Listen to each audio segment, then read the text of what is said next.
Hello BookTube, welcome to Lizzie Faye Loves Books. I'm Elizabeth. This is going to be part 3 of my April wrap-up, which will include everything I read during the last 10 days of April, including what I read for the Authorathon.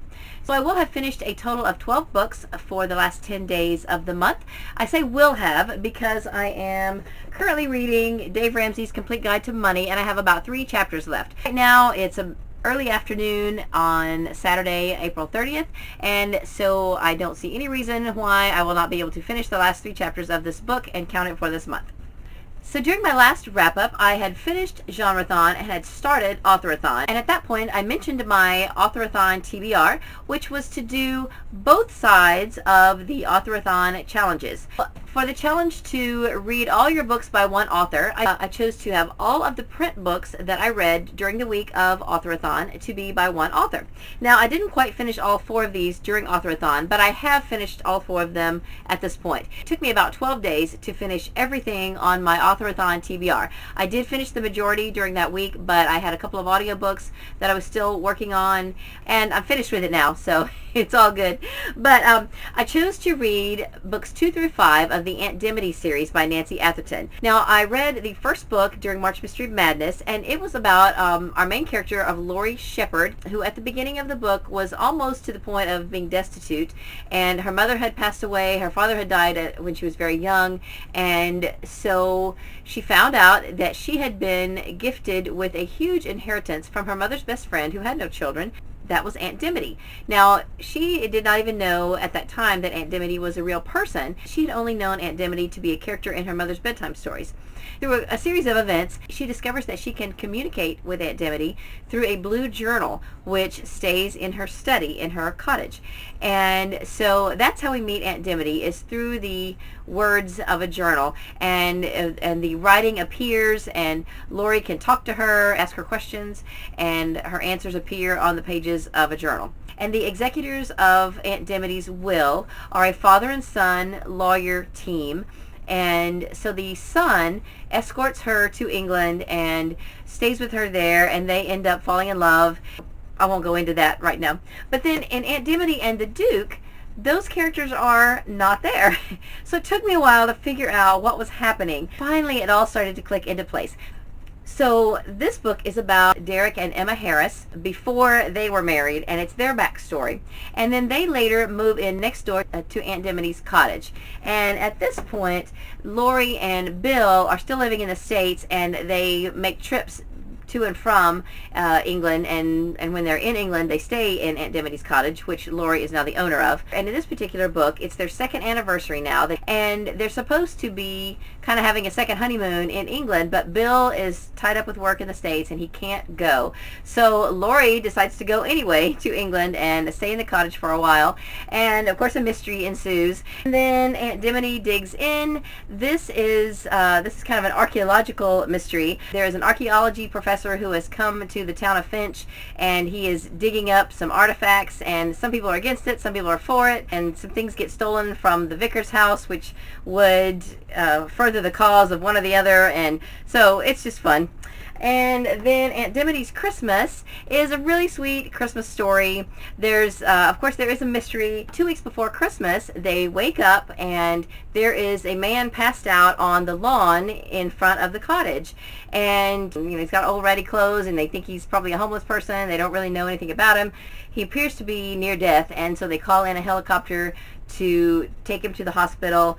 And so then she begins to try to figure out who he is and why he came to her cottage, and so the mystery goes from there. Now, in these both Aunt Dimity Digs In and Aunt Dimity's Christmas, we really get to know the townspeople of Finch and all their different personalities, and it's just really a lot of fun. I enjoy small town stories, and these really fit the bill. These are fun stories.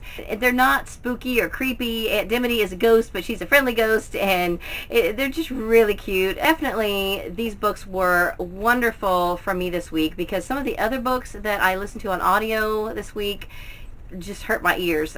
So let me tell you about those. Now, I read all my print books were from one author, but the other half of Authorathon was to read books and meet 6 different challenges. So I decided to meet all 6 challenges with audiobooks. That way it gave a division between the 2 challenges, and I could feel like I was legitimately meeting both challenges. I was already reading Agent 6 by Tom Rob Smith. This is Russian historical fiction, and I read the first half for Genreathon. But for Authorathon, it fit the challenge to read a book by an author who lives in a different continent than you, because Tom Rob Smith is from the UK. Now, this is not one of the ones that hurt my ears. This is the 3rd book in the trilogy. It comes after Child 44 and Silent Speech. It is Russian historical fiction. However, this one does take some of our characters out of Russia, to the States, to Afghanistan. It covers a span of about 25 years, and it's very interesting. Definitely I recommend reading Child 44 first so that you can get to know the character of Leo. And this is not the type of book that I read very often, but I wanted to go ahead and finish up the trilogy, and I'm glad I read it. Another one of the challenges was to read a book by a favorite author, and I was already going to read this. J.A. Jance is one of my favorite mystery authors, and this is Dead Wrong. I believe it's book 12 in the Joanna Brady series. This was yet another narrator than the last book. In all of the books that I have heard from this series, I have heard about 4 narrators. Now, I looked it up on Goodreads. I started kind of doing a little bit of research. There have been 2 different companies that have been releasing the audiobooks from this series. So that explains the different, a little bit of the narrator changes. But there have been so many different pronunciations for a variety of names in these books that it is just driving me up the wall. And even my husband, he's been listening to them too, and he listened to this first, and we usually go in his car to church on Sunday, so he had it going before I ever listened to it. And so one of the names, I heard this narrator saying like I think it should be said, like one of the earlier narrators had said it, made a comment to him. I was like, well, at least they got that right, And he goes, yeah, but then they said this name like this and this name like that, and I'm like, oh no. So when I started listening to it, he was so right. There were a couple of names that were just cringeworthy. Not even the names that have been getting mispronounced by the other narrators. Names totally different that every other narrator I've ever heard said one way, and this narrator decided to change them. I don't know. It's so irritating. But I'm doing a little bit of research just to figure out how this happens. And at some point I'm going to do a whole video about narrators and audiobooks and audiobook production, because I'm curious to know what kind of checks and balances do they have? Who makes the decisions? And if you know anything about it, let me know. I'd love to chat with you. But I am going to be looking into this myself, because it is very frustrating for the listener to continue to hear names pronounced differently. They just all need to get on the same page, literally, and do it the same. As far as the story goes, the story was really good. I enjoyed it a lot. Another audiobook I listened to was to meet the challenge of read a book by more than one author. This is Mr. Popper's Penguin, and it is by Richard and Florence Atwater, and it was so cute. And this was adorable. I don't know how I missed this. I think this was originally published in 1938, so it was obviously around when I was a kid, but somehow I missed it, and I'm glad that I have listen to it now, because it was really, really cute. And I've never seen the movie, but I will definitely check out the movie now. If you're like me and you've never read the story, Mr. Popper is a fan of the Arctic and Antarctica. He reads books on the subject. He listens to a radio program by that is broadcast from Admiral Drake, who is an Arctic explorer, and I guess he writes to him, and so Admiral Drake is excited to have a fan and sends Mr. Popper a penguin. So Mr. Popper makes a place for the penguin in his house. They name it. He takes it for walks and everything. And so then he's contacted by someone else, I guess it's a zoo, who has a penguin that's not flourishing. And so they call Mr. Popper and ask if he will take their penguin, because they've read that penguins don't like to be alone. They need a mate. So he brings another penguin in, and of course they begin to have babies, so now they have 10 penguins, and they take the show on the road, and it's just really, really adorable. And if you have never read it, it's super short. My daughter has a copy of the book that she got when she was in elementary school, and it is only 139 pages, so it's definitely worth picking up. There's going to be a middle grade readathon towards the end of May, and called Middle Grade May Reads, sponsored by Akossiwa. So that would be a great time to pick up a book like this, and I would highly recommend it. Now, the two books that hurt my ears, I've already talked a little bit about The Last Girls. I listened to this in my car. I got it free, so thankfully I didn't pay any money for it. I listened to it was quite long. It was over 400 pages in print. I listened to the first half for Genreathon. It's chick lit. And the second half I listened to for Authorathon because this met the challenge for give an author a second chance. This is the first book I've read by this author, but I was really tempted to DNF it and not finish it at all. I feel like I was giving this author a second chance by listening to the rest of the book because I did not enjoy it. It was a reunion of sorts. There was a group of women in college. They went on a raft trip down the Mississippi. So now, 25 or 30 years later, and some of them have reunited, and they are taking a steamboat trip down the Mississippi to New Orleans, and they are reminiscing as they go. So you hear about their college days, then you hear about what they've been doing leading up to that, as well as their experiences on the boat. I didn't really enjoy any of the story. I didn't identify with the characters. If I was sitting down talking to these people in this book, I would probably have to excuse myself rather quickly and say, I've got other things I've got to do. I'm sorry.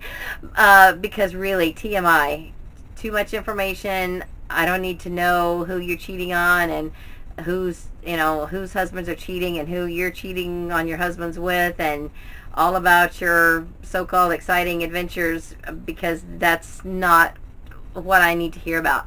I want to read books that I can enjoy, that are uplifting, that are feel good, that are inspirational. There was so much bad language, and just their activities, both past and present, just some of the things they did were despicable, really. And then some of the men that were with them, there was some of their side stories, and they were just talking about their wild adventures. And I'm definitely not keeping this book, not ever listening to it again. Probably won't ever listen to anything else by this author. After I finished it, I looked at some of the reviews on Goodreads, and I remember seeing one person that wrote that they had enjoyed other books by this author and they did not enjoy this one. Most of the ratings I saw were 2 and 3 stars. So this is not a book I'm going to recommend to you. Of course, you feel free to read it if you want it. And if you've read it and you liked it, I don't feel bad at you. It's just not for me. Not at all. I will tell you one thing about this book that I loved, and that is the narrator. It just so happens that the narrator is the author. She had a beautiful Southern accent that was just wonderful, and that was really one of the things that kept me going. Had her voice been as nasty as the book, I couldn't have finished it. And her voice was so beautiful, it was really hard to hear these vile words coming out of it. My mother used to say, pretty is as pretty does. And I kept having these conflicts in my head because I just kept thinking, how can somebody with such a beautiful voice write this stuff and say it out loud? I don't understand. I just grew up in a different world, I suppose. Different situation. And I'm not trying to be judgmental here. I just don't understand this world. And people from this world probably don't understand mine. But let me tell you, there's so much joy that you can find in literature that I don't want to waste my time with stuff like this anymore. I really don't.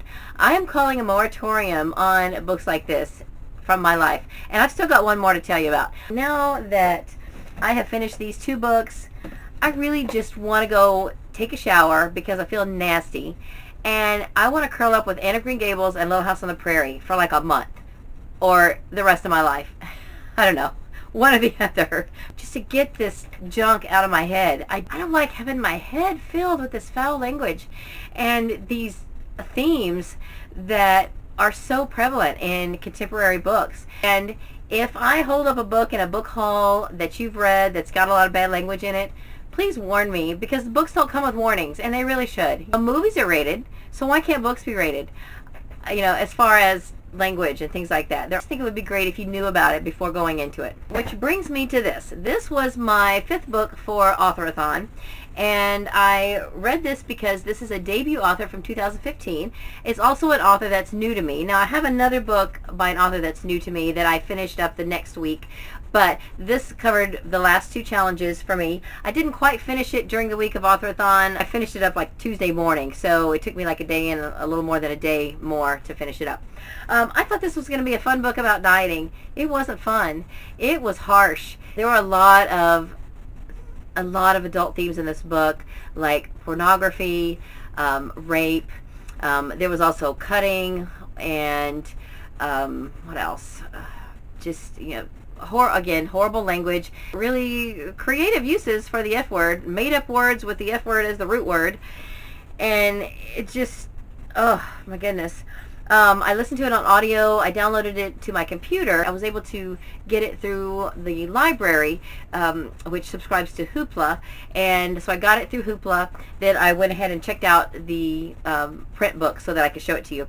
Now, the themes that it was going for, body image and dieting versus weight loss surgery, and versus doing nothing, and those kind of things, those are good themes, but the shock value with which this was presented definitely hit the mark. It was shocking. There were a lot of shocking things in this book, and I didn't enjoy it. The name of the book is Dietland by Sarai Walker. I only had a thumbnail of the cover on my computer, so I couldn't read the little review blurb on the front, but when I got the print book, I was like, oh, no wonder. It says, a call to arms, devious, subversive, delightful. And that was written by Alice Sebold, who wrote The Almost Moon, which I also hated. So if I had seen that, I would have gone for another book.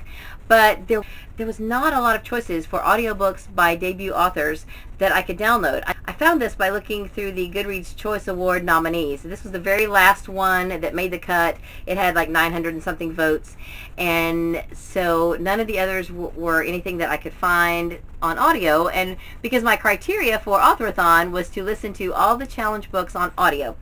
That's why I picked this one. So because I was determined to finish Authorathon, I did finish it, but I did not enjoy it, and I would not recommend it. Now, had I been able to get to it, I was going to listen to this one for Authorathon. This is Room by Emma Donoghue. Now, I did listen to this book just in the last couple of days. I did finish it. I loved it. This would have met the challenge to listen to a book by an author that's new to me, but because the Dietland author was a debut author, and so obviously new to me, that met both the challenges. But I already had this checked out from the library, so I wanted to definitely listen to it. I've heard good things about it. Now, the interesting thing is that I've heard people say that it's heartbreaking. So I was imagining all kinds of horrific endings for this book. And so I want to give away how it ends. I really enjoyed this book. If you've read this book but you haven't heard the audiobook, I would still suggest picking up the audiobook. There's 4 different narrators. There is one narrator for Jack, and he does Jack beautifully. Then there is another narrator for Ma. And then there's another male and female narrator that do the other male and female characters. So it's beautifully done. The narration is amazing. I love the story. Of course, it is a heartbreaking story overall, but I think you will be satisfied with the conclusion. I went into it not really knowing much about it other than there was a boy in a room. I didn't know the circumstances of why he was in the room. I didn't know anything about that. So that's all I'm going to say to you. There is a boy in a room, 11 by 11 room, and his mother is there too. All right, since Authorathon has been over, I picked up one other audiobook for my car. This is Home to Harmony by Philip Gulley. It's the first book in the Harmony series. I just also filmed a book haul today and showed this in a book haul because I just got this book. I got the audiobook and the print book of the same book just recently at a library book sale. And I hadn't even heard of these books until just recently someone commented to a video because I mentioned the Harmony series, but I was talking about the Jody Thomas Harmony series that I keep bumping down my TBR and not getting to it. So I looked these up and I told her, I said, wow, these look even better than the Harmony series I was talking about, so thank you. The book she told me to be sure and read is farther on down in the series, but I always like to start at the beginning anyway. Even before I found this, I looked to see if our library had any of them on audio, and they had book 2 on cassette. So I thought, well, I guess I'll have to read the first one in print. And then lo and behold, a couple days later, I go to a library book sale and I find the print and the audio. So I listened to this week. It's really, really precious. This is the kind of book I love. This is awesome. Now, I heard some mixed reviews on it because people who are going to be attracted to this type of book are people also who are going to be fans of Jan Karon's Mitford series, which I am. I'm a huge fan of those books. And it kind of seemed like people who hadn't read the Jan Karon books were giving this a little higher reviews than the people who had read the Jan Karon books. And I will have to agree with them that the Mitford books really are better. They are just amazing, over the top. I would give them 10 out of 5 stars if I could. Now, this book is wonderful, but if I had to compare so far just from this first book, if I had to compare this with At Home in Mitford, I would probably pick Mitford. Okay, that being said, this is great. It was a little slow at the beginning. I had a little hard time kind of figuring out who was who, but once I got into it and kind of started learning who the characters were, then, I mean, there were several times when I just burst out laughing. It was so funny, so cute. And then when I finished it, I went back and now I'm listening to it again, because the very beginning, you know, when you're at the beginning of a story, when you're trying to learn who everybody is, sometimes you miss some things. So now I'm having fun going back and hearing the beginning again before I really tuned in well. And now I'm tuned in and I know the characters, and it's even better the second time around. So if you have ever read the Jan Karon books, I definitely recommend this series. If you've read this series and you haven't read the Jan Karon books, you got to read the Jan Karon books. Start with At Home in Mitford. It's awesome. So anyway, I am looking forward to reading more of this series. I think there's only 7 or 8 books in the series. And thank you so much to the person who recommended this to me. I will type her name in right here below because right now I can't think. So thank you so much for recommending these books to me. I'm going to really, I love this one, and I know I'm going to enjoy the rest. Then also I read the majority of Dave Ramsey's Complete Guide to Money for Genreathon as my nonfiction self-help book. And then I picked it back up last night to finish it up. I've read another chapter or 2. I've got 3 chapters left. I am finishing this today. Today, as I'm filming this, is April 30th. So this is definitely counting as an April book because I am almost done. I'm just got a little bit left here. And this is basically just a restating of all the things that Dave Ramsey teaches in his other books and on his radio show. Most all of this I've heard before, but it's nice to see it in print, and it kind of solidifies it. Because my husband and I have been listening to Dave Ramsey for so many years, we can almost guess exactly what Dave is going to tell each person when they call in. If you're not familiar with Dave Ramsey, this is what he looks like. He's got a great radio show. Go to DaveRamsey.com and you can check out his podcast. You can do live streaming of the radio show. You can also find his actual radio show in your car on a variety of channels. I think if you go on his website, you can find out what radio stations that he's on, and so definitely check it out. His other book that a lot of people are familiar with is called The Total Money Makeover, and this is the book that comes with the home study course. There is a class that you can take, a Dave Ramsey class called Financial Peace University, and you can go to a group meeting and watch the DVDs with a group of people, and I'm assuming you can get the book then.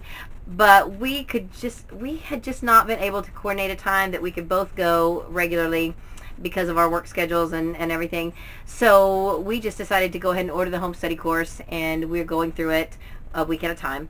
And most of it is stuff that we have heard before and that we've implemented. The part we have the hardest time with is budgeting. Even though we're completely out of debt now, it's still hard to budget. And so I'm hoping that this will motivate us to do the budgeting process better. And so anyway, so this is my last book for April. I have 5 other books on my potential TBR that I've had to bump back. I probably could have read more of these if I hadn't decided to do the Genreathon and the Authorathon. So I ended up getting a couple of other books read that met those challenges when these didn't meet the challenges, but it's okay. I will still read these at some point this year. I had Muslim Mystery on my currently reading list all month, and I kept putting it off thinking I would get to it, and I had only read 2 chapters, so I finally just took it off my currently reading today and put it back in my TBR, because for May I'm going to be doing Ribsat for the first week of May, and then the rest of May I'm going to read middle grade books, with the exception of my library book club book, which is All the Light We Cannot See by Anthony Doerr. I've already done my Ribsat TBR, and that's up on my channel, and sometime next week I will do a TBR for the rest of the month and show you the middle grade books I'm reading for middle grade May reads. And for now, that is it for April. I was going to do kind of a separate summary video, but I think I'll just go ahead and throw it in right here. For the month of April, I finished 23 books. So for Authorathon, during the week of Authorathon, I read 2.5 of the Aunt Dimity books and finished all 4 during the next few days. I read books to meet all 5 challenges, and then my 6th book later on the next week. Then for Genreathon this month, I read 6 genres. For the whole month, I read 8 genres. And for TBR Takedown 3.5, which was early this month, I read 3 books.